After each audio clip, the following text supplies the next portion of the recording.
नमस्कार, जय श्रीराम. राष्ट्रसंस्कृती अभियान सुनील ज्योती सभेत तुमचं स्वागत आहे. 2 दिवसांनी गणेश विसर्जन, अनंत चतुर्दशी आहे, पश्चात पौर्णिमेला ग्रहण आहे. ग्रहण काळातल्या नियमाविषयी मी व्हिडिओ नुकताच केलेला आहे. त्याच्यानंतर पितृपक्ष चालू होतो.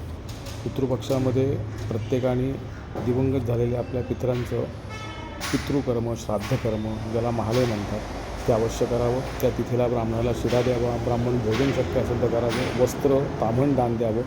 श्राद्धपक्षा केल्यामुळं पितरांचे आशीर्वाद तुम्हाला मिळतात आणि आशीर्वादापेक्षा न केल्यामुळं जो त्यांचा आपल्याकडे एक त्यांची आस असते, त्याच्यामुळे जनरली त्रास होतो.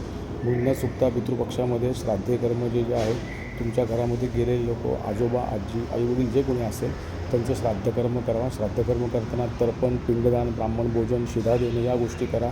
शक्य नसतील तर नुसता शिधा द्या. तेही शक्य नसेल तर्पण करून तुम्हाला देवाला नैवेद्य दाखवता आला तो दाखवा. प्रवासामध्ये असाल तर देवळात जाऊन एखाद्या ब्राह्मणाला शिधा द्या, गरजू माणसाला देवाला घाला, गाईला चारा घाला. काहीच जमलं नाही तर जिथं असाल प्रवासामध्ये कुठल्याही बाबतीत तुम्हाला आर्थिक किंवा मानसिक शारीरिक शक्य नसेल तर दुपारी 12 वाजता किंवा दुपारच्या श्राद्ध काळामध्ये नदीकिनारी जा, उंच हात करून आपल्या पितरांचं स्मरण करा. त्यांना आवर्जून स्मरण करून नमस्कार करा. उंजळीने नदीतलं पाणी घ्या, ते त्यांना अर्पण करा. पण जे करताल ते श्रद्धेने करा. श्रद्धेने केलेले पितृकर्म म्हणजे श्राद्ध. त्यामुळं हे चुकू नका. पितृपक्षात त्या तिथीला श्राद्ध करा.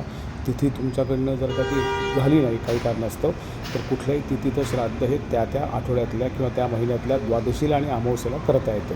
हे आवर्जून लक्षात ठेवा. जय श्रीराम.